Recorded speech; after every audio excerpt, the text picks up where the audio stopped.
You've seen her on here. I think this is her third appearance on Amber Live, and we love her so much. Let's bring in Dixie Longate. Dixie, come on in. Hi, Miss Amber. How's every last thing and everything in between? Y'all doing good? We're doing very, very good. That makes my heart happy. I hope the lighting's okay. I'm in a rental house right now on account of the fact that I'm back on the road. I'm finally on tour. I've been off tour for a while now because of COVID and everything, but now I'm back on tour. So coming to you from Pittsburgh. I can't stand it. Pittsburgh, Pennsylvania. Right now. Now you've been in Pittsburgh. You've played Pittsburgh before, haven't you? I have. This is actually my fourth time playing Pittsburgh. So I'm back with my show, Dixie's Tupperware Party, and I'm here for 3 weeks. So they just finished the end of my second week, and then now I got one more week, and then I'm on the road with my new show, which I know we're going to be talking about coming up. And then I've got a bunch of different stuff, and then I'm going to Denver for a while with my other show, Never Wear a Tube Top While Riding a Mechanical Bull, and 16 other things I learned while I was drinking last Thursday. And then I'm going to be in Edinburgh, Scotland for the whole month of August at the Edinburgh Fringe Festival doing another show called Dixie's Happy Hour. So it's going to be like, I've got all this stuff that I'm working on over all this time. So it's going to be it's going to be exhausting and confusing next couple of months because I hope I don't walk on stage and say the wrong thing at the wrong time. But you know what? I've never had a problem doing whatever that is. Well, you know, now I'm not saying, but some queen has told me that you have all of these different shows. They're just the same show, but with the same name, with different names. Is that Not true? at all. Every show is totally different. So Dixie's Tupperware Party, which is my original show, which started off Broadway in 2007, is all about. It's a Tupperware party on stage, but it's an allegory for women's empowerment, all told through Tupperware.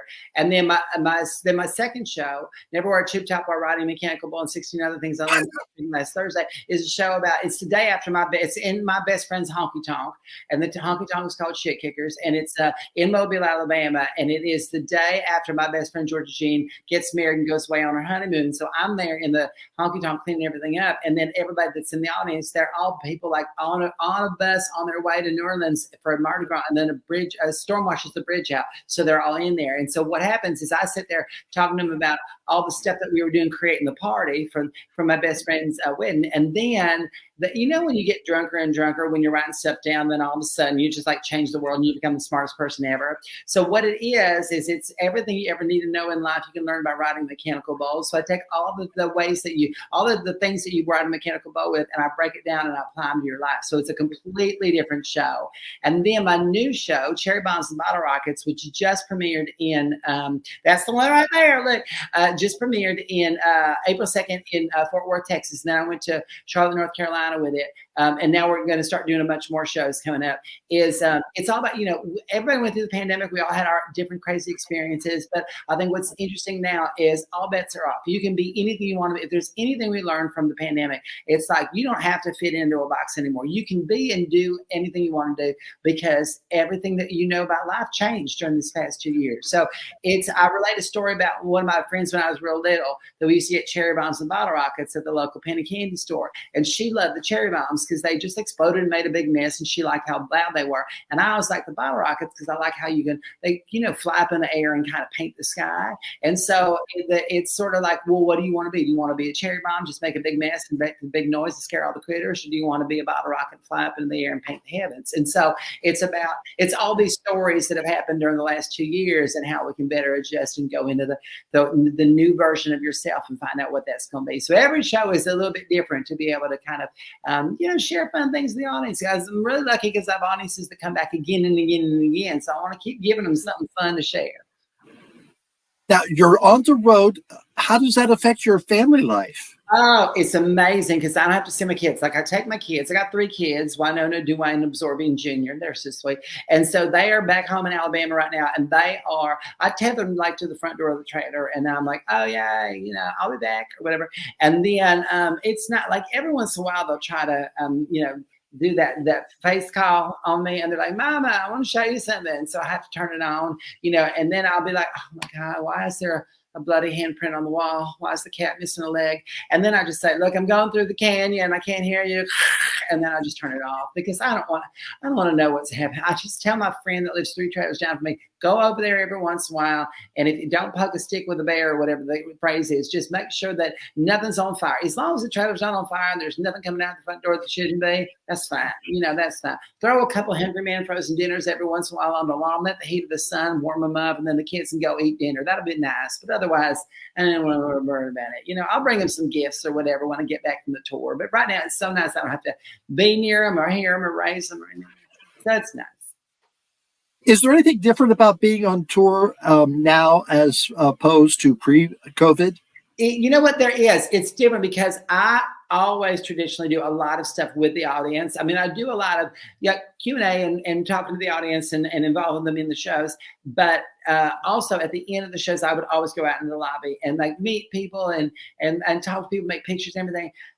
Because of everything that's going on, I can't do that no more right now because of all this, like right now, even where we are, the cases are going up again. So to protect everybody, protect the team that's working on the show and me as well, we just have to kind of make all those things kind of not happen right now. And hopefully we'll get back to those soon. But it is weird because I would normally go off the stage and then spend about half an hour with the audience. And now I go off the stage and I'm like, oh, I'm done. That's weird. What do I do now? I don't know, because I'm always just chatting up the storm with everybody. But so yeah, we got to do that just to keep everybody safe. But people are coming back and they're loving it. They're having so much fun. They're so happy to be back with friends and family and getting together with a bunch of people. So it is nice. You definitely feel a different energy now that people. But then before the pandemic, people are just so excited and grateful to be back out doing stuff. So that is really fun.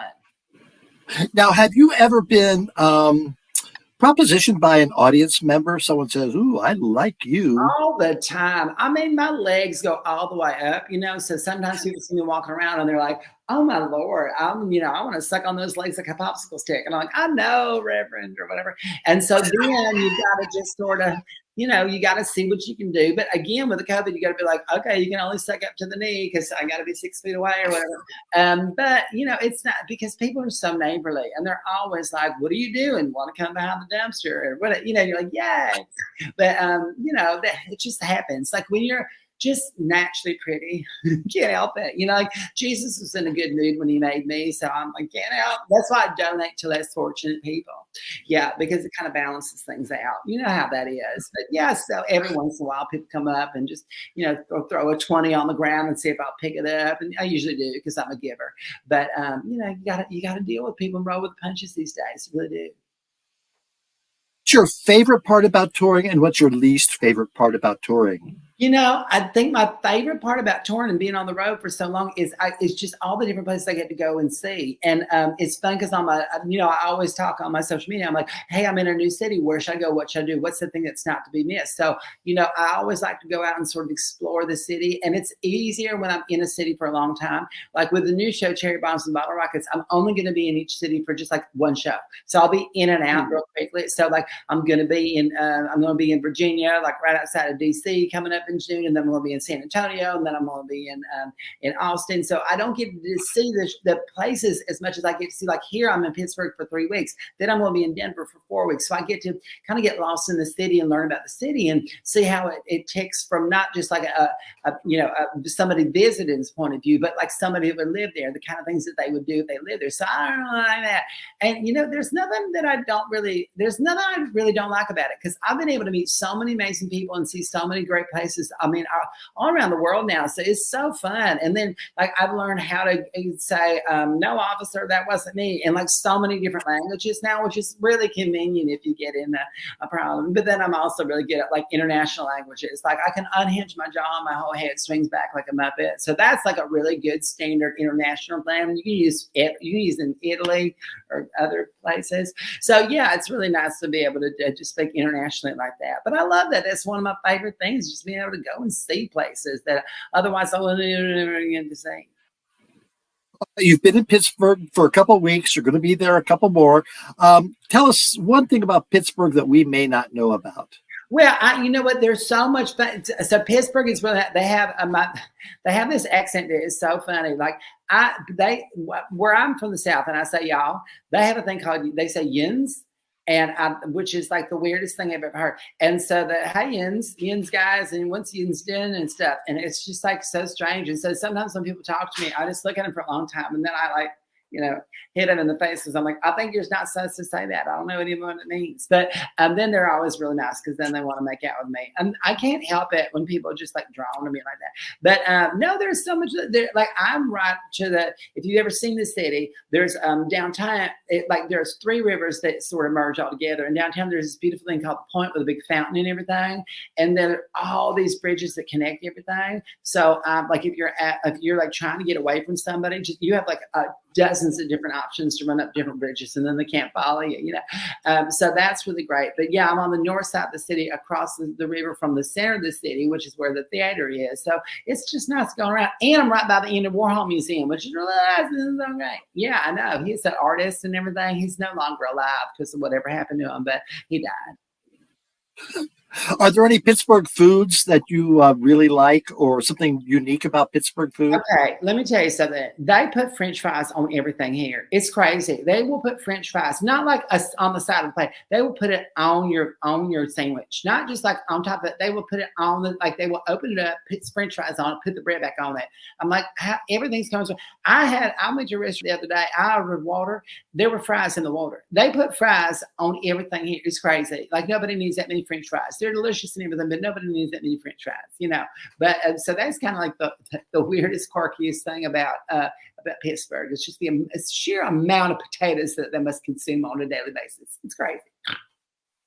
Okay, so you're on your tour. Where can we find out all the information about where you'll be touring? Super easy. If you go to DixieLongate.com, just my name, DixieLongate, it just rolls off the tongue, obviously. You can just go there and find all the tour dates, everything and that we have a bunch that I'm about to announce. So we're waiting for the art centers to announce those, and then we'll be able to put those on the thing as well. But if you go, you can click on the on tour, and you'll see which city is going to be in and which show is going to be in which city, since I'm rotating about a bunch of different shows. So yeah, just go there, you'll find me.